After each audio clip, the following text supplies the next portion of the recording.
మన Chiranjeevi vascular and multi speciality hospital దేశంలోనే best vascular and endovascular facilities and all multi speciality care.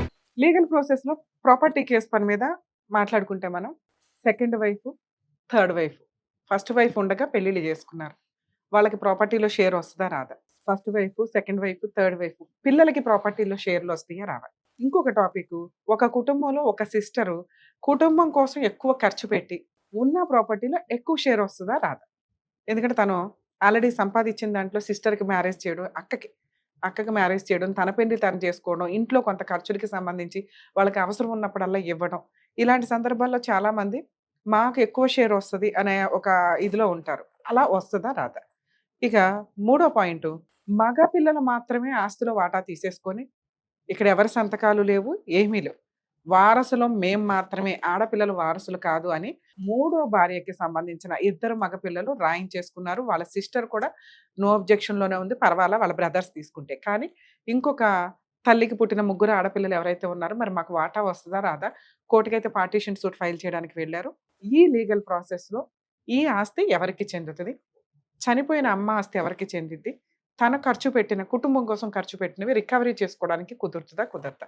ఈ 3 points ప్రతి కుటుంబంలో maximum జరుగుతూనే ఉంటాయి ఇట్లాంటివి. వీటిలో ఎలా ఉంటది లీగల్ ప్రాసెస్ అనేది ఆలోచిద్దాం.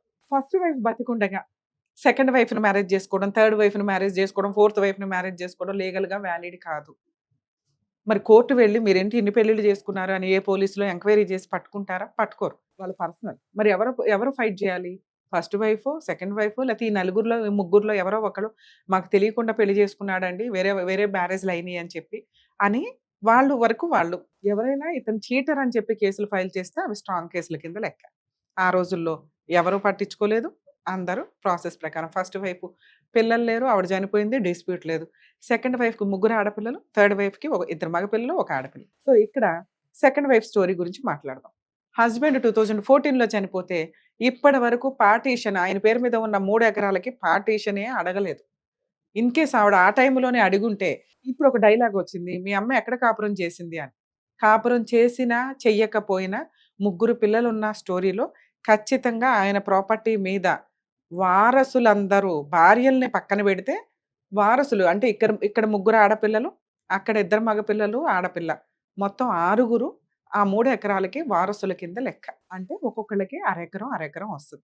వీళ్ళ అమ్మగారు ఈ 14 ఇయర్స్, ఈ 12 ఇయర్స్‌లో ఆవిడ ఫైట్ చేసో, లేకపోతే పెద్ద మనుషులు పంచాయతీయో పెట్టుంటే 1½ ఎకర్ ఈళ్ళకొచ్చేసేది. మీ అందరికీ ఒక్కొక్కళ్ళకి హాఫ్ ఎకరు. ఆ రోజే ప్రాబ్లమ్ క్లియర్ అయిపోయేది. ఆ రోజున ఒక ఎకరం అంటే ఒక పావలా పంచాయతీ. ఈ రోజున రూ. 100 పంచాయతీ. ఎంత వేరియేషన్ ఉందో చూసారు కదా! సో, ఖచ్చితంగా కొంచెం జిడ్డు కేసు కిందే లెక్క. ఇన్ టైమ్‌లో ఫైట్ చేయకపోవడం వల్ల. ఇక సెకండ్ పాయింటు, థర్డ్ వైఫ్ మగపిల్లలిద్దరే రిజిస్ట్రేషన్‌ల పేర్లు మార్చేసుకున్నారు. ఆడపిల్లల సంతకాలు లేకుండా. 100% ఇది లీగల్‌గా వాలిడ్ కాదు. ఈరోజు కాకపోతే రేపైనా ఖచ్చితంగా ఆ ప్రాపర్టీ కోర్టు షేరే చేస్తది. 6 వాటాలు వేస్తది. వాళ్ళ సిస్టర్ తీసుకుంటదా? తీసుకోదా? అనేది వాళ్ళిష్టం. మీ సిగ్నేచర్స్ లేకుండా ఆయన పేర్ల మీద రిజిస్ట్రేషన్ అయినవి చెల్లదు. మీ వాటా మీకొస్తది. ఎప్పుడైతే ఆ వాటా వచ్చిందో చాలామంది చేసే పనేంటంటే ఆర్డర్ కాపీ మనం గెలిచాం కదా అనుకుంటారు. ఈ ఆర్డర్ కాపీకి సంబంధించి మీరు కేస్ ఫైల్ చేసిన విషయాన్ని కూడా రిజిస్ట్రార్‌కి తెలియచేయండి. మీకు ఇంజెక్షన్ ఆర్డర్ ఉన్నా లేకపోయినా ఒక ఇన్ఫర్మేషన్ రిజిస్ట్రార్‌కి దగ్గర ఉండడం వల్ల రిజిస్ట్రార్ కూడా one of the executive magistrate కింద లెక్క. ఆయన దగ్గర ఉండడం వల్ల ఈ ప్రాపర్టీ మీద రెడ్ మార్క్ పెట్టుకొని ఉంటారు. ఇది ఫ్యామిలీ డిస్ప్యూట్ నడుస్తుంది. వేరే వాళ్ళకి మార్టిగేజ్‌లో, అమ్మకాలో ఏవి జరగకుండా ఇన్ఫర్మేషన్ లాక్ అయ్యి ఉంటది. సో, కాబట్టి చాలామంది చేసే మిస్టేకు అడ్వకేట్స్ గాని ఎవరైనా రిజిస్ట్రార్‌కి నోటీసులు పంపించరు. ప్రాపర్టీ కేసుల్లో పార్టిషన్ సూట్స్ గాని ఏ లిటిగేషన్ ప్రాపర్టీ వేసినా రిజిస్ట్రార్‌కి ఇన్ఫర్మేషన్‌గా ఒక నోటీస్ ఇవ్వడం బెస్ట్ ఆప్షన్.